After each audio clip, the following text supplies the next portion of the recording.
Hello दोस्तों, कैसे हो आप लोग। मैं हूं आपका दोस्त एंड होस्ट सोनू चौधरी। आज की हमारी वीडियो का टॉपिक है कि हमारा पार्टनर बहुत ज़्यादा शक करता है। अब क्या करें। कई बार ऐसा हो जाता है कि हम लोग गलत भी नहीं होते लेकिन फिर भी पार्टनर शक करता है और हम लोग इरिटेट हो जाते हैं उस कंडीशन में। अब मैं आपको बताता हूं उसका क्या इलाज है। दो तरीके के केस होते हैं।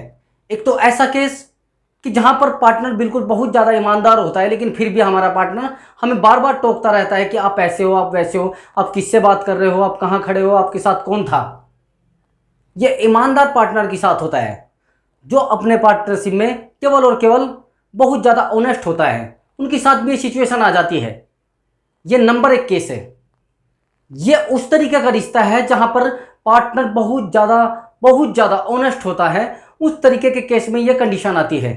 फिर भी पार्टनर आपको कॉल कर रहा है, आपको मैसेज कर रहा है, आप कहाँ हो, किससे बात कर रही हो। अगर किसी फ्रेंड का कॉल आ गया है कि ये कौन था, अगर किसी ब्रदर का कॉल आ गया ये कौन था, अगर किसी और सर्कल से कॉल आ गया तो आप क्या बोलते हो कि ये कौन था। ये शक की बीमारी होती है। ये कहाँ से शुरू होती है? ये यहाँ से शुरू होती है, माइंड से। जब ये माइंड हमारा खराब हो जाता है ना, ये या तो सर्जन करता है या फिर विध्वंस करता है। यही सेम कंडीशन आती है उन रिश्तों में जहां पर प्रेम तो बहुत ज्यादा होता है लेकिन कई बात ऐसा हो जाता है कि रिश्तों में सिचुएशन वहां तक पहुंच जाती है कि हम लोग शक करने लगते हैं अपने पार्टनर को, कई चीजों में बहुत ज्यादा इरिटेट करने लगते हैं। दूसरा केस क्या होता है जहां पर पार्टनर बहुत ज्यादा खराब होता है, गलत होता है और कई सिचुएशन में यह भी कह देता है कि मैं तो ऐसा हूं, अगर आपको रहना है तो रहिए, दैट्स ऑल, नहीं तो जाइए। ये सिचुएशन कब आती है? जब पार्टनर बहुत ज्यादा गलत होता है, ऑनेस्ट नहीं होता है, वो बहुत ज्यादा गंदा होता है। ये दूसरे तरीके का केस होता है। लेकिन उस केस में करना क्या होता है? पार्टनर सीधा आपको खुला बोल देता है कि मैं ऐसा ही हूं, मैं ऐसी हूं, आपको रहना है तो रहिए, नहीं तो जाइए। ये दूसरे तरीके का केस होता है। वहां पर आप फिर भी रह लेते हो, आप बोलते हो कि ठीक है, मैं कोई इशू नहीं है, आप जैसी भी हो वैसे, या जैसा भी हो आप, मैं कोई इशू मुझे नहीं है। ये सिचुएशन उन केस में आती है। अब इस सिचुएशन से निकलना है तो क्या करना पड़ेगा?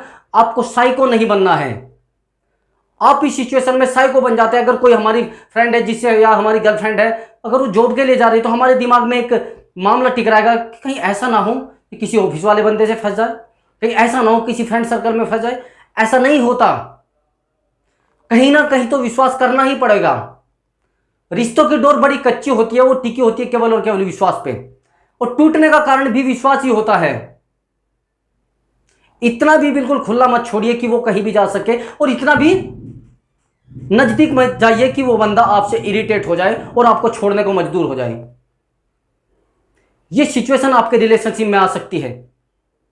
शक की कंडीशन कब आती है? या तो आपका बिहेवियर दूसरों के प्रति ऐसा है जो आपके पार्टनर को अच्छा नहीं लगता, यानी आप सभी से मुस्कुरा के बात करते हो, आपके फेस पर स्माइल रहती है, तो आपके पार्टनर को ऐसा लगेगा कहीं ना कहीं ऐसा है कि इसको कोई रिश्ता ना हो। ये चीजें आपके माइंड में घर कर जाती है, यानी एक होम बना लेती है। वहां से निकलना बड़ी मुश्किल हो जाता है उनका। अब ये सिचुएशन अगर आपके रिलेशनशिप में आ रही है तो बड़ी दिक्कत है।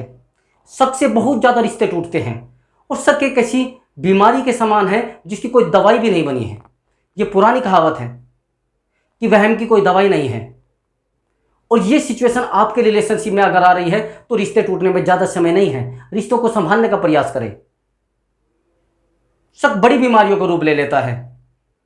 दो तरीके के मैंने केस बताए हैं, जिनमें एक तो पार्टनर जो होता है बहुत ईमानदार होता है लेकिन फिर भी हम उसको फोर्स करते रहते हैं, बहुत ज़्यादा इरिटेट करते रहते हैं, जहां पर पार्टनर गलत होता नहीं। दूसरी सिचुएशन, दूसरा केस जो होता है जहां पर पार्टनर बहुत ज़्यादा गलत होता है लेकिन फिर भी हम उसको एक्सेप्ट करके रखते हैं। अगर वो गलत भी होता है वो बोल भी देता है कि मैं तो ऐसा ही हूं, आप रहिए ना रहिए, आपकी मर्जी है। वो इशू होता ही नहीं, फिर भी बोलते चलिए जैसे भी हो आप, मैं रहूंगा लेकिन आप मुझसे दूर मत जाइए। वो सिचुएशन कब आती है? वो सिचुएशन तब आती है जब आपका पार्टनर बहुत ज़्यादा गलत होता है, यानी वो अपने रिश्तों को दूसरी जगह भी जोड़ कर रखता है। आपके साथ तो कंफर्ट रहता है, दूसरे के साथ भी। वहां पर आप कैसे ईमानदार रह रहे हैं? समझिए, कैसे उसके साथ नहीं झगड़ रहे हैं। केवल और केवल माइंड की बात है, अपने माइंड को समझा लेना। झगड़े को टाला कैसे जाता है? केवल अपने आप को समझाकर, अपने आप को चुप रखकर। लेकिन अगर आपको झगड़ा करना है, छोटी सी बात पर ही झगड़ सकते हो, वहां से बाहर आइए। स्क्रिप्टेड लाइफ से बाहर आइए। आपने अपनी लाइफ की स्क्रिप्ट लिख दी है।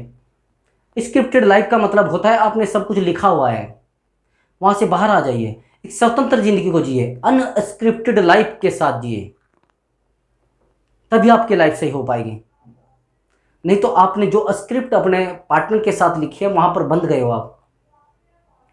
ठीक है, अगर आपको हमारी वीडियो अच्छी लगी हो तो घंटी का बटन दबा दें और ऑल पर क्लिक कर दें ताकि हमारी वीडियो आपके पास पहुंच जाए।